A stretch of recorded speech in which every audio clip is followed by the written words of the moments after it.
And that's going to be WWE Premium Live Events to move to ESPN starting in September. So everybody heard about this, but they thought it was next year. Well, we got some bad news for you if you didn't want to jump into this and you were looking forward to maybe the end of the year and watching Peacock on these things and not paying a lot of money. Well, that's not going to happen. A major shift in WWE's media landscape is now official. PLEs will begin airing on ESPN platforms next month. Well, ahead of the previously announced 2026 start date. So Peacock deal ended early. According to Brian Alvarez of Figure4Wrestling.com, which has a goof owner, by the way, WWE has fulfilled its contractual quota with Peacock following its addition of a second night of SummerSlam and the evolution of the all-women's event. I don't know why I read that funny. As a result, the upcoming Clash in Paris on August 31st will be the final WWE PLE to stream on Peacock in the United States. Sorry, that was a lot for me. But yeah, it was basically just saying how they keep just coming up with these random PLEs out of nowhere.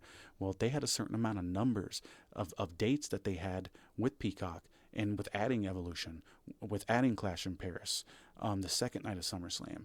These weren't on the schedule before then, and those finished that finished their contract with them.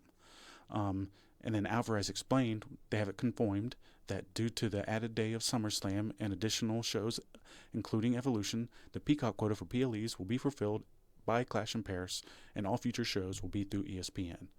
The ESPN partnership launches next month, and this accelerates the start of that WWE 5-year partnership worth $1.6 billion with rights agreement with ESPN.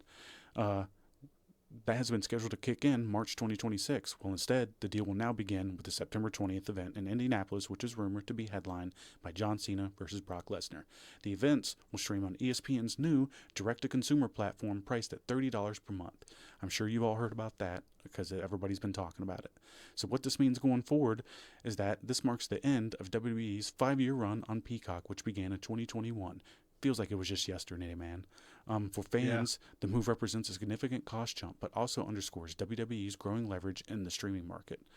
With ESPN now in the fold, WWE's major events are positioned alongside UFC, creating what could be the most powerful combat sports lineup under one streaming umbrella. I don't know if this actually does highlight their leverage in the space. If it highlighted their leverage, they would have just been tossed on another platform that wasn't new. This is a new platform. That sucks. You don't want to go on an unknown platform. You want to go on a proven platform. You want Netflix. You want something that has a lot of people on it. And this is unproven. So really, that isn't anything. This is Nick Khan being an ultimate businessman. And despite the fans and it not being a good deal for them, he did what's good for the company. And he's like, you know what? We're going to get more money and somebody's got to pay for it. And it's going to be ESPN and it's going to be the fans. They don't care about you. I hate to break the news to you.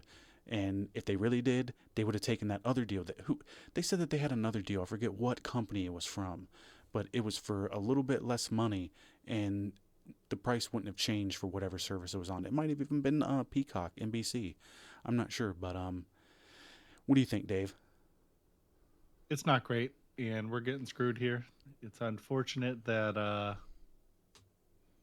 there's going to be such a increase, and it's a lot more tedious to figure out how to watch everything now.